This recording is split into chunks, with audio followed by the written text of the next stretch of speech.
की एनआयएचा रिपोर्ट हा अरविंद नेगीचा रिपोर्ट कसा होता पहा. त्याने उघड उघड एक त्याच्याकडे रिपोर्ट आला होता की दोन्ही प्रकरणामध्ये 6 आणि 8 प्रकरणात बागडेच होता. दोन्ही वेळा त्याचं नाव आहे. आणि हा नेगी असं म्हणतो की 6 मध्ये जे मुसलमान आरोपी होते तिकडे हे आरडीएक्स ठेवण्याचं काम तिकडे झालेलं आहे म्हणून ते आरोपी निर्दोष आहेत. आणि इथे काम झालेलं आहे असा आर्मीचा रिपोर्ट असून सुद्धा यांनी तो रिपोर्ट रेकॉर्डवर घेतला नाही.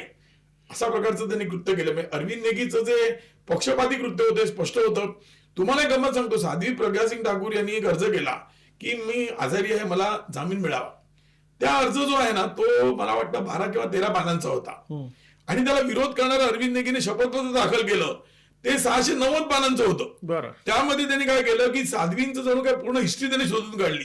त्या किती साली जन्मल्या होत्या, कुठे कुठे दवाखान्यात होत्या, आधीचे रिपोर्ट, म्हणजे जणू काही साध्वींचा आजार हेच एक इन्व्हेस्टिगेशन बनलं. आणि त्यांना जामीन देऊ नये या स्वरूपाचं त्यांनी 690 पानांचं शपथपत्र त्यांनी दिलं. म्हणजे याच्यात दिसतं की त्याचा द्वेष त्याच्या मनामध्ये किती होता.